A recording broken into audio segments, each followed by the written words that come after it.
Welcome to the fifth lab session of computer networks. Uh, in this lab, we will be studying the implementation of echo clients. And this lab is basically the continuation of the previous lab. So let's have a brief review of the previous lab, then we will move forward to the echo client. So as we saw in the previous lab, let me open the file first. cygwn64, then home, and then finally, yeah, your own username. It can be your according to your name, and then let me open the client, and I think the server is also there. So we defined the header file first, and then we started the program, declared the variables, and then we created the socket. So I think I don't need to explain it again. Once the socket was created, then we bound the socket with the server IP address and also the port number. And before that, we initialized it with the 0, and that is the same, but we can also do some other several techniques to initialize it with the 0, so that whatever we are assigning to this value, there shouldn't be any prior values saved in it. And after doing that, once the socket was bound, then we were listening at that socket using this syntax. And also, if there was a request coming from the client, so what was the client doing? The client, if we look at that, again, there were header files, variables, and the socket creation, and then we were making a connection request towards the server. So we were feeding the server address first, and also we were locating the uh, port of the server, and then we were sending a connection request. Once there was a connection request from the client, it was accepted here by the server, and that server, that client information were then used here to communicate the message which was there in the server. So if you look at here, we were writing something from the server side to the client, and if you look at the client, we were reading the message coming from the client. I had explained you the buffer, how the server was writing the message to it and how the client was reading the message from it. And once the connection was finished, then we were just closing the client socket first, because the client was first established, and then we were also finishing the server socket. And at the same time, when the connection was closed from the server side, we were also closing the socket from the client side.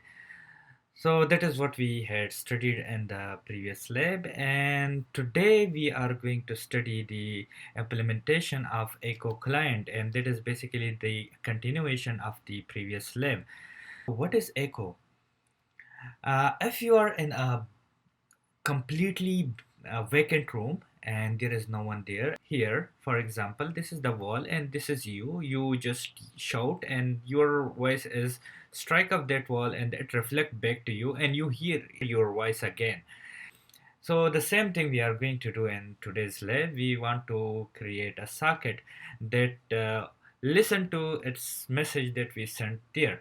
So what an echo client is doing, here is a server. So the server is reading anything coming from the client, and if there is a message coming from the client, it will be put into the buffer of the server, and then it will be sent back, written back to the client address, and the client will also keep reading that anything coming from the server, and the client will then see everything what it had written before.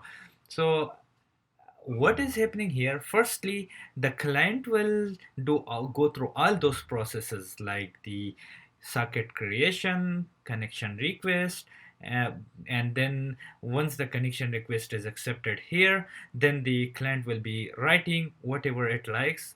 If you write like socket programming in C, hello world, or anything, it should be, once you enter there, it should be taken by the server. The server will see that message, it will read that message, and then it will also write that message back to its own buffer, and then it will send it back to the client address, and the client will hear that message back. So whatever this guy was doing here that we saw earlier, it was sending a message. This message was reflected off the wall and coming back to the client again, and he was listening to the message which he had spoken earlier. For example, he says something like A. This A will reflect off here, and after a while he will listen to A again. Or if he says something else, again that will be reflect off the wall or the obstacle, and then he will hear it again. So the same thing we want to do in today's lab. And let's do some experiment like this. You have an echo client, and the echo client wants to type anything to the server. So firstly, the echo client will make a socket. The echo client will bind its own IP address and also the uh, port number here, and then it will just send a connection request at the IP address of the server and also the particular port of the server. Once it establishes a connection with the server, and the server, while listening at that particular socket, it accepts it, and then the client will send a message. So it can be any message. Let's say we want to keep writing the message for infinite amount of time, and as we press enter, the server should take it, and then the server should reflect it back to the client. And then again we will write something, and again this thing will happen until we press something. Let's say we press q, quit, q for quit. So let's say we press either small q or big q. As soon as we press q, then this program should quit. So let us start from the a new program. So I'll make just a new window for the program, and let me call it an echo client. So I will save this file into the same directory, and you know where my directory should be located. It should be in C, it should be cygwin home, and then my own username. So in your case it can be different, and I say that let's say I'm calling it echo underscore client dot c, and I will also create an echo. Okay, let me do that later. So what is the first thing? The first thing is to define all the header files that we're gonna use it in this program. So let me type it.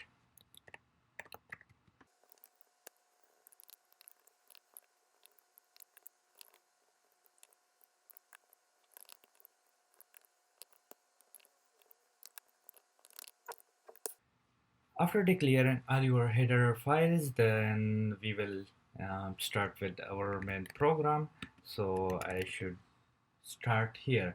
But in this program, as we are doing conventionally, when we are not taking the input from the user, but in this program we want to take the input from the user.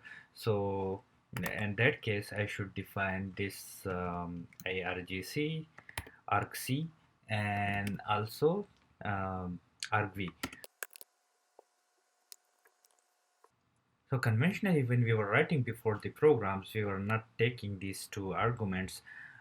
I think I had given you some assignments where I had done something like that, but now in this current work, uh, I'm gonna explain you a little bit if you don't know. And if I want to take the input from the user who is going to contact with the server or the client. So argc means how much the what is the number of input arguments, and argv what is the exactly that thing, that value of the input argument.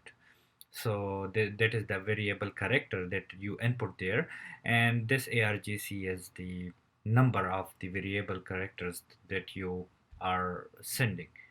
And of course this is a pointer, so let me do it like that.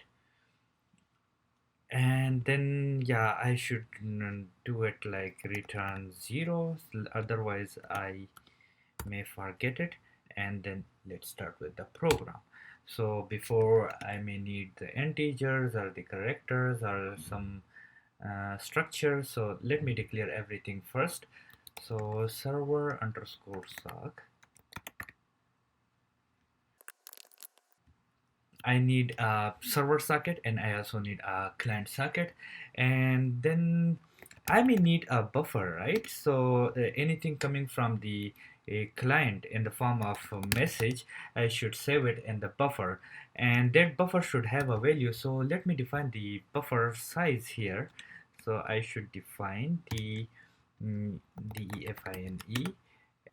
Let's assume that we have 1024, like almost 1 kilobyte of the buffer size. So I will just copy this thing and I will paste it here. So I don't have to worry about this. Sorry, not this one. I already defined it, so I should just keep it here.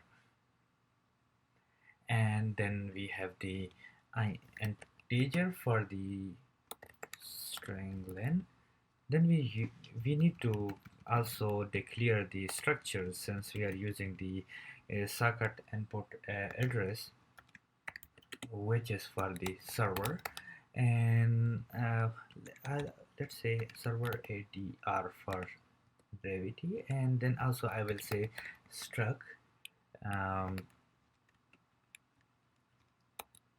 sock underscore ADDR underscore IN for the client, CLNT underscore ADR.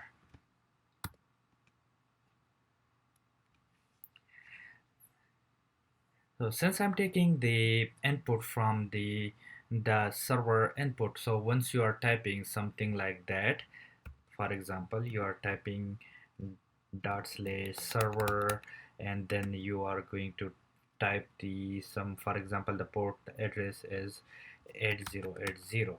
In that case, your input, how much arguments you are giving at the input, 1 2, so you are giving 2 input of at the argument. So I should have something like condition here is not equal to 2, then there should be a problem, right? We need to have the first one, the server initialization, once we create the object file for it, and then we have to feed the port address for this particular socket. So if any of this thing is missing, it means that there is a problem. So I should write down printf. All right, and then I should exit from here, underscore sock, and let's initialize my server socket. So I will say socket, and then I should have the af underscore init, comma, I would like to use the sock stream. Again, I want to use the TCP because the my program is not related to the UDP. It is the continuation of the previous lab, so I should use the TCP and then 0. So I'm using the TCP by default. So I should say that if server socket is equal to -1, which means if nothing is there, then how about I declare some error handler here. So let me make a function for the error handling.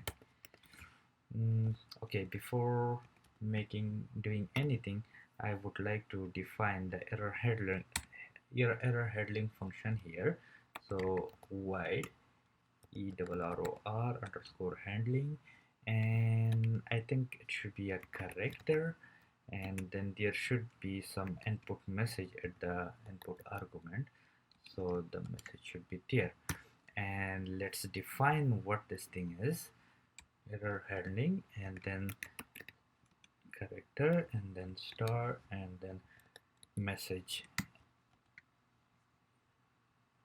I should put the corresponding message generated from the standard error. So stderr.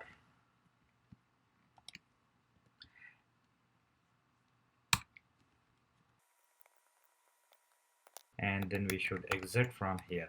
So it's basically, it will give any error that is produced by that corresponding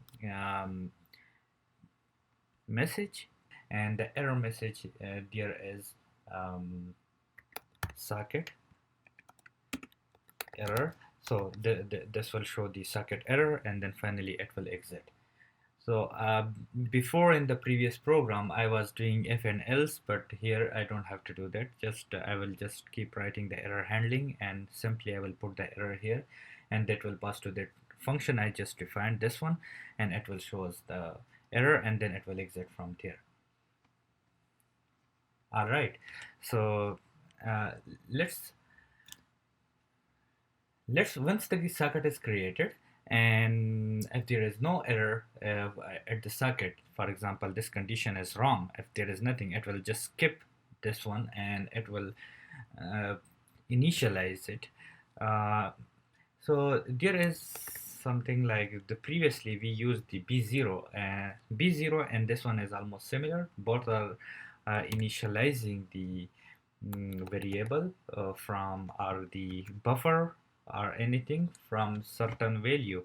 So since this was a struct value and we want to have nothing there inside it, so we want to have some zero values, null values there. So it will put the zero value, and how much zero value should be there, this number, the amount should be the size of server address. So it should just start the server address with null values, and that complete entire size of that server values. And after we are done with that, it means that we are clear, we are good to go. Before, if we don't do it, then there might be some garbage value and it can corrupt our program later on, or it can have some garbage kind of IP addresses or garbage kind of port numbers, which might not be true. So in that case, that's why we are initializing it from null values or zeros values. Now let's start with the server.address and provide the information like what kind of family it is. So if you recall, it is the TCP IP version 4 family, right? So if you're using this one, just mention it. And then what is your server IP address? So the sin underscore addr dot s underscore addr is equal to host to network, and then long, since we are using this one, and then any address available, just give it to the server. So naddr underscore ANY. I'm not explaining it again because I have explained it earlier in our previous lab. So if you have forgotten it, just go to my previous lab and just understand these things. And finally, I will go to the server underscore address dot sin underscore port. So what is the port? And I have told you that if when you are writing the port in the previous labs, it should be not H2 and L, because long is for the longer bytes, right? So we need to have the short, it's very small value. So in that case, you also know what is the IP address length and what is the length of the port. So I have already explained it in the previous lab, so please just go through it again. And since I'm getting the value here, for example, this was the server, the first one argument, and the second argument is this one. So this was the value at argc 0 and this is argc 1. So this is the second value which is at the first location, and then that location should be sent here. So I will just simply say that any value that is contained in argv, and that value can be what uh, and that value can be argv1. But this value cannot be taken directly because it is usually in the ASCII, so we have to transform that value into integer from ASCII to integer using this function.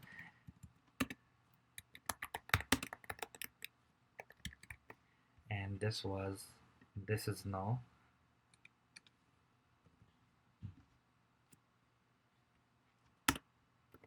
binding.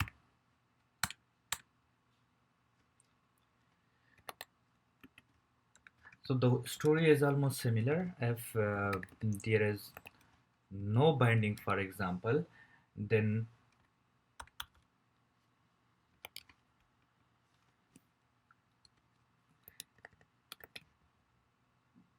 the, an error handling with the binding error, and that will be again shown there, and then it will exit.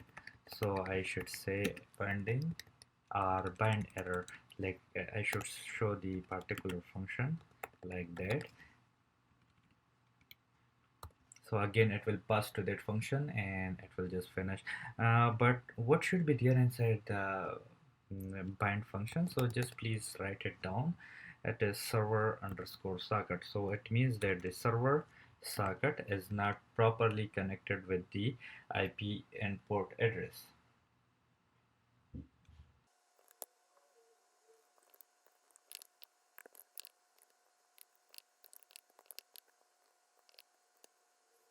Alright, if there is any binding error which is shown by this argument, then it should give us this error, else it should just move forward. If there is no error, if this condition is wrong, it will just ignore anything inside and it will move forward, and then it will keep listening.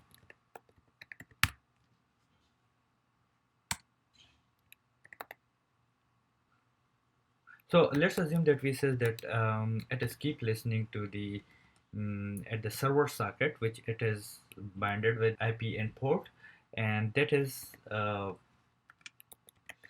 and that can support up to 5 clients at a time.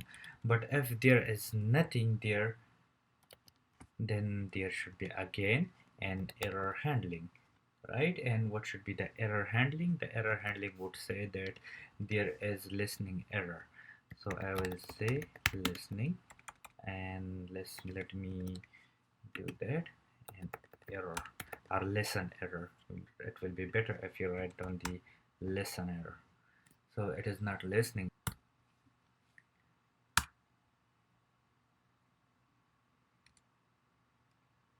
And if there is no error, then since I have declared this one client address size, so I will just copy it rather than rewriting it, and I will just do it like it is the size of the client. As there is no listening error here, so it will just take everything from the client socket, the client address, and then it will just compute the client size of that one. And we need that client address now because we will be using it in the accept function.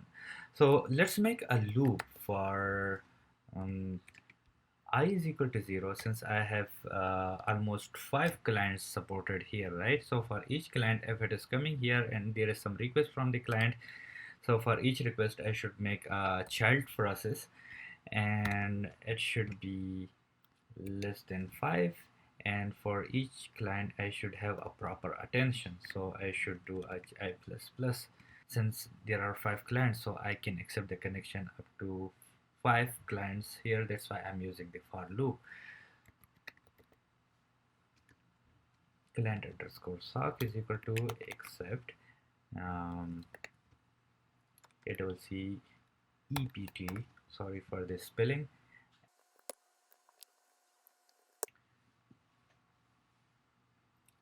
And if the file descriptor of the socket is -1, which means that if there is nothing in the client socket, then we should again have the error handling, and we should say that the acceptance is error. There is no client, but there is no client request there.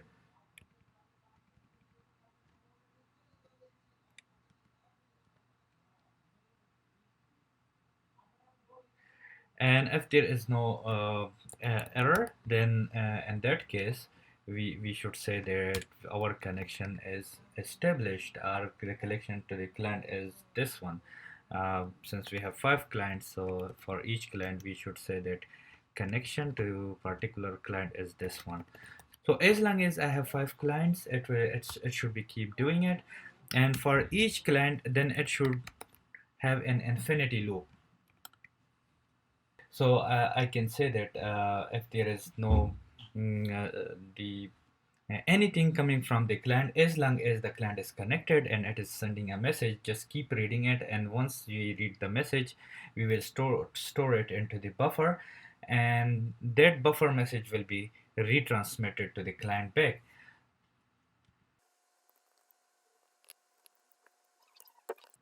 Until and unless this is true, then keep doing it, and if it is false, then don't write anymore and exit from here and close this client socket. close the client socket. And so the client socket is closed if the condition is wrong.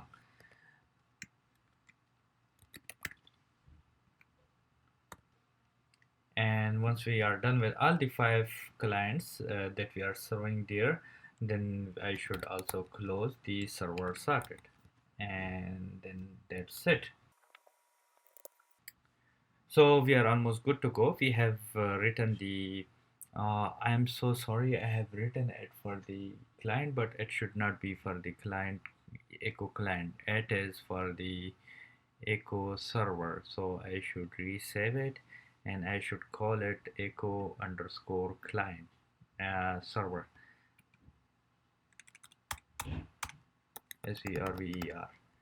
So that's it. It is the echo server, and now I will make one for the echo client, and once that is done, then uh, we are good to go. Now let's create the client socket. So rather than writing everything from the scratch, let me copy everything from the client server and paste it here, and then make the corresponding changes there. So I think most of the things are very common there.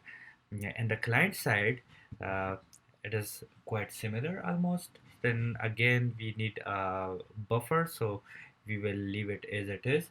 And then also we might have some error handling there, so let's keep it also. And but from the client side, we have some other thing added. For example, if you want to mm, contact the server, you also need the server IP, right? So in that case, 0.0.1, in that case you have three input arguments from the client side, not two input that was in the server side. So we need to have something like that. And then we will declare some variables. So here I think I should simple declare the socket. Only one socket is enough for the client only, since we are not the server, to declare also for the client and also for the server. So here in this case we have only one client, and the buffer message should be the same as this buffer 1024 that we have declared earlier. And then I should declare not the server one, not the client one, but only the server address, because we are going to specify the server specification to our client. Other than that, the client won't be able to reach there, so only the server is enough. Then here I think I'll not need it. Let's delete it. If we needed it, then we will do it again. Okay. As I told you, how much we have, 1 2 3. So let's have it like 3, and then we will say that the person is, and not only the port, but also in this case we need the IP. And then exit if it is not the case. For the socket creation, I think we will keep it, and if there is some error, then again it should give us the error problem. There is an error, but I think I have only declared the suck is the this one, so it should be only this one. And then again, it should only be this one. Okay, all right. And then again, if I have any problem, and I think oh, there is again this server address. So yeah, that is fine, I guess. We need it here. So the server address is here, because we need to specify the server address. And then initially it should be initialized with 0 value, and then ifine it, and then mm, in that case I'll put any address that is feeding into the argv1, right? So the first value, if you look at again, I have to show this to you. This is the first one, this is the 0, this is at index 0, this is in index 1, and this is index 2. So this is argv1 value, right? So I have to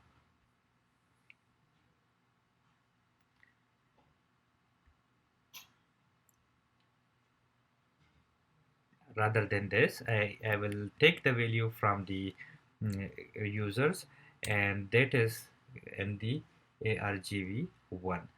And where was the port? So the port, if you we look at here, 0 1 and 2, so the port is located here, right? So here again, in this case, I will make this one 2. All right, so now we are going to binding. All right, so now we are going to make the connection here, the connection request there.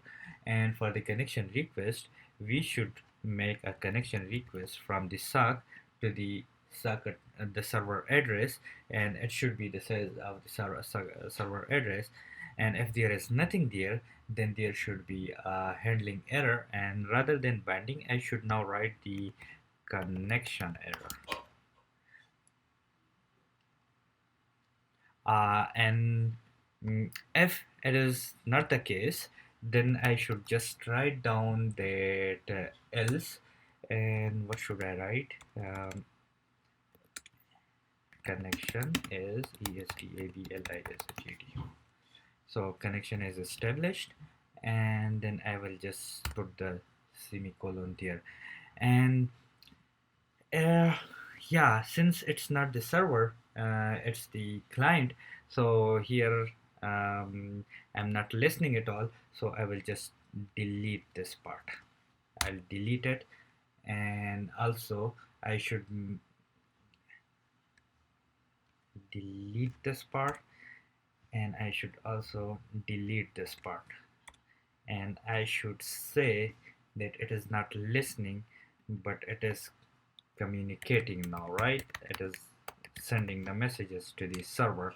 And I will just, like, let's say I'm saying that I'm sending it forever, and forever will make our while loop terrible in that case, because if I keep doing it forever, then there might be some time that I would like to quit from their program.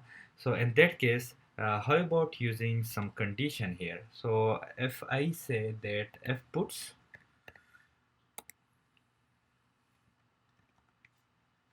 message is either capital Q, because sometimes people use small q or capital Q, so that also we have to mention. So we should just tell the people that if you want to quit this program, just put the Q for quit, to quit this program, right? And that message, it should come from the message, and that message should go to the from the buffer size. Just check it, buf underscore s. I should confirm, I should make it confirm from here. So I think it was the small buf, right? It was not the big capital buf. So again, come back and here, and then I just type the stdn.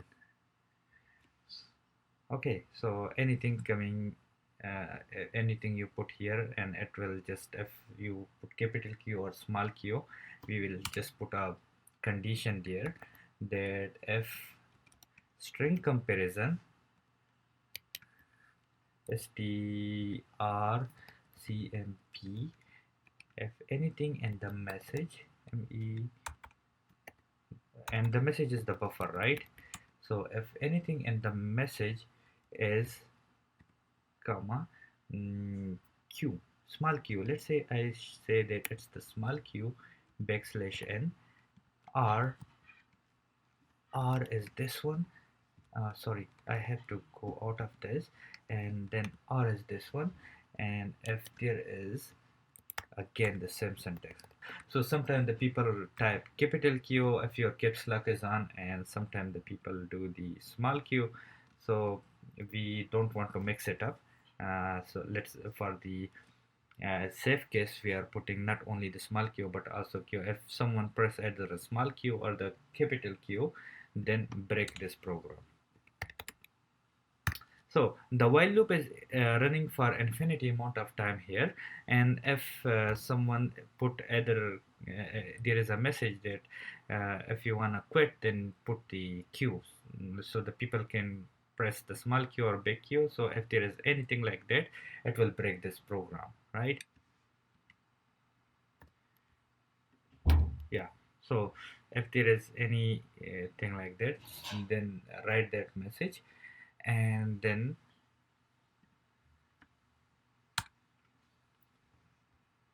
oh no, I don't want to restart now. Let me wait for an hour. I have to finish this video and then I will restart. Okay. And then we have message at the string length. But before that, how about reading everything that is coming from the server? So I will also write down string length is equal to read. Oh, no, no, no, no. I should not do that. I should not do that. That is a problem. Let me do strlen string length, and then this should be message, and then this string length, it should actually read our message, right? So I should again copy these two things,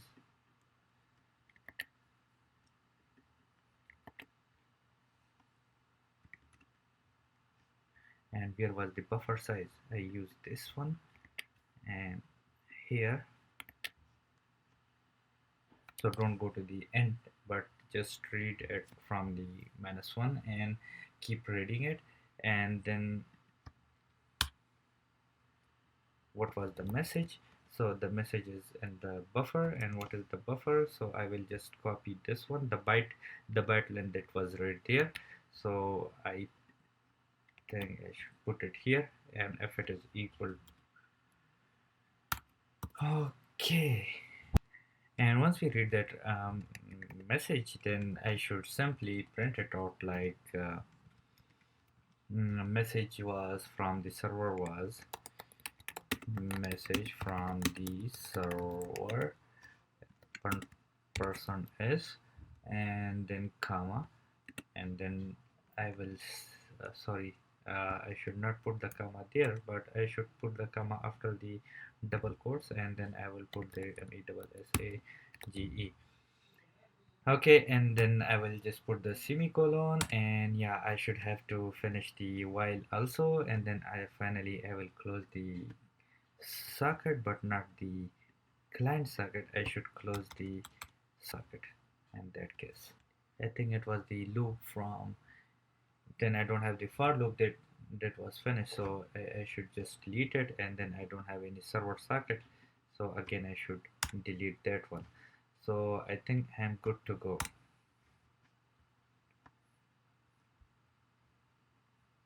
All right, so I think here is the semicolon missing again, the same problem. And any other semicolon, is there any missing semicolon? And no, I don't think so. I think I am fine. Okay, so let me save this one, and also let me save that one, and let's test it now. So I will open one for the client. Let me zoom it a little, and then also let me open one for the server side, or whatever you like, to choose one for the server and choose the other for the client. So if it is the server and this is the client, then let's do it. So for the server, let me create this. So for the client, no, firstly I would do for the server. So uh, let since I have the saved command, so rather than writing it, client underscore echo, let me call it the client server.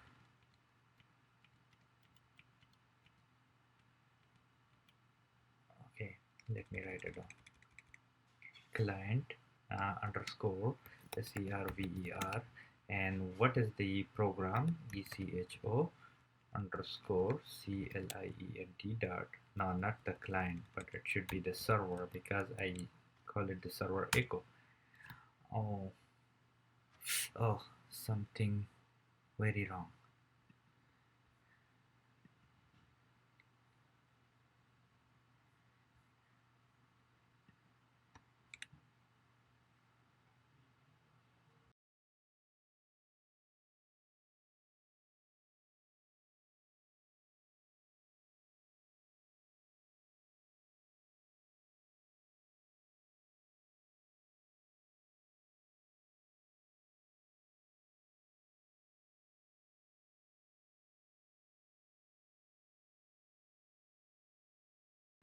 Okay, after clearing all the errors, then now our program is good to go.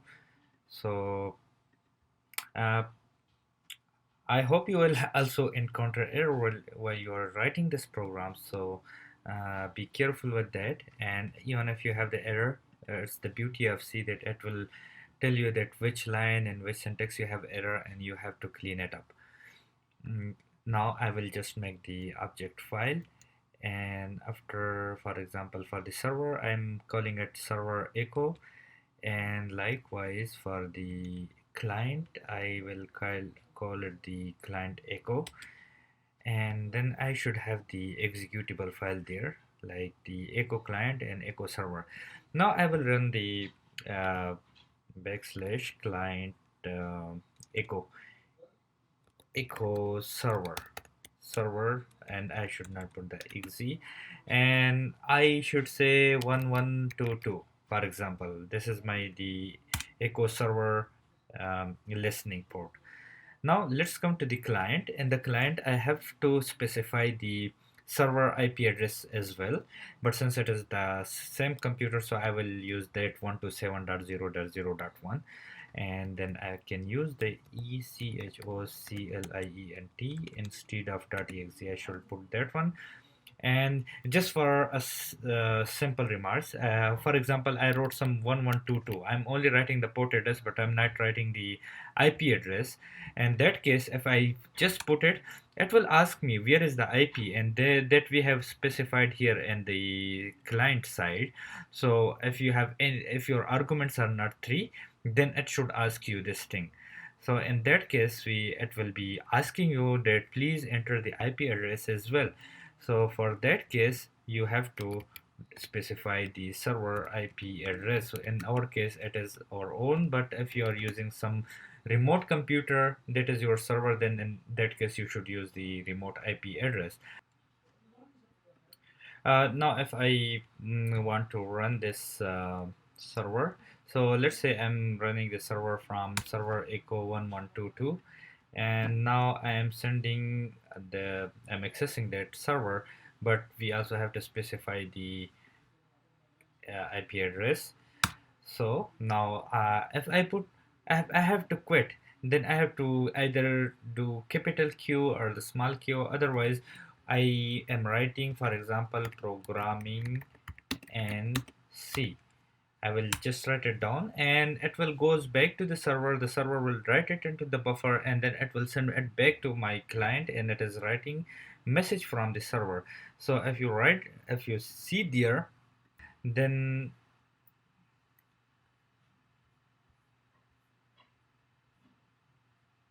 the client is reading from the server, and when there is a message from the server, it will just write down that message from the server is this one. So if you write down something else, for example, let me minimize this window, and I'm saying that mm, what is your name? So it will back respond me like that. And if I say that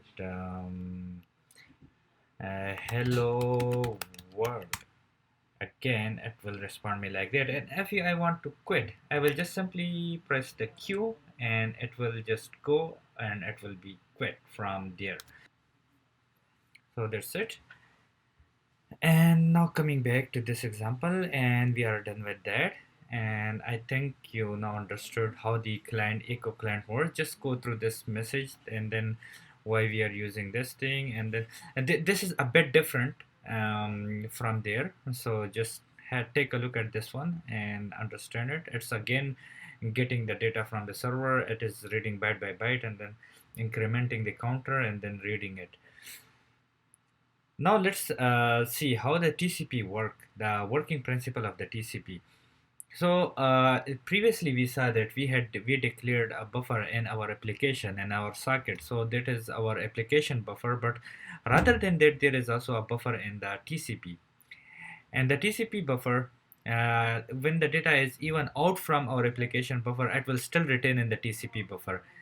And that's why it's written that for each socket, input output buffer and TCP is presented separately. Input output buffers are automatically generated for each socket creation, and after closing a socket, the last piece of data is left in the buffer, and after closing a socket, the data of the input buffer will be cleared. So which means that since the application is running on the top of the TCP, right? So once there is also a buffer, but when you close the application, at that time it means that you transmitted all the data, the last bit of your data. Once that bit is transmitted, it goes to that TCP. But in TCP there is again a buffer, and that buffer will still retain the data, the last bit of data that was already closed previously in the application. So the TCP buffer will still retain that data and it will keep transmitting it. And the transmission rate of the TCP is controlled with a transmission window. As long as this link is better, this communication link is better and there is no packet drop, this data will keep transmitted to the destination computer, and finally this destination computer can also acknowledge that I have got the data. So this is writing the data, transmitter is writing the data, it is going through the physical layer or from the through the channel, and finally it is reached to this data is reached to the destination computer, and then that computer will just read that data, and after reading that data it can write the acknowledgement back, and then that acknowledgement can be read back by this computer, and then again it will keep sending with the next sequence number. I'm sorry for this formatting, but firstly, when the TCP is starting the connection, it start with the synchronization first. If you look at this line, this is the timeline. So this is for the client and this is for the server. Ideally, it should be when the client sends something. Why it is not directly like that? Like when a client sends something, we don't experience that there is some delay, right? But if you have like someone is sending from here from Korea and someone is there in US, it will take a little bit of time, and that time is called propagation delay. That's why it's like a little bit tilted. It is not sorry, this is not straight line, but it is a little bit tilted, and this is called the propagation delay. So the client sends firstly the synchronization packets and the sequence packet, and that means like, hi, I want to make a connection with you, are you ready? And if B, the server, if it is ready and if it accepts the request from there, it will say, okay, I'm ready, you can now start. And then it will say, okay, thank you, I'm going to start. So this is a three-way handshake technique that is used by the TCP before making any connection. So before it synchronizes itself with the server, and once the server acknowledge back that, okay, I'm ready, you can start, then it starts its data, the byte of data, and then there is like this streaming starts until you want to finish it. From the client side, once you send the synchronization packet, if it is 1 byte, it is usually 1 byte, so it will received by the server, and it will acknowledge back that I received your synchronization and I'm okay to establish a connection with you. So that will increment it by 1. Once the client receives the acknowledgement from the server, then it's fine. It says, okay, fine, you are ready, so I should now send data to you. So it will put some bytes of data with a next sequence number. So this is the current sequence number. It will put the sequence number here with the 10 bytes of data. And as the server receives that 10 byte of data, it will add with this sequence number, which will become 379, and it will acknowledge back that the last byte I received was its sequence number 379, so I'm expecting this byte of data to be sent again. the sender will take it, the client will take it, and it will send the next 10 bytes again with that sequence of data. And then again it will count the 10 byte of data, and then it will add that offset with the sequence number, and then it will acknowledge back, and that this process is continued. So as long as the transmission line is okay, or the channel is okay, and the data is securely transmitted, there is no packet drop or there is no timeout, there will be no problem, and this will keep going. But if there is any packet drop in the middle because of the collision, or the channel become too bottleneck, or something happen at the path and the packet or drop, then rather than 10 byte expected, it will add 5 byte, and it will acknowledge with the 375, for example. However, the client is expecting it should be 379. In that case, the sender, it will just reduce its congestion window, and it will then start sending with a lower speed and from the 375 packet again. And then their data will be acknowledged back, and so on and so forth. So I already explained this one. And what is the timeout? So this one is the client A. It is transmitting the data to the client B. And when there is a transmission received here, then it will be acknowledged back. And then if the sender is transmitting the data to the from A to B, and it takes more than usual time, then in that case, it was expecting that, for example, I sent the data at 3 a.m., but I was expecting to receive at 3:05 a.m.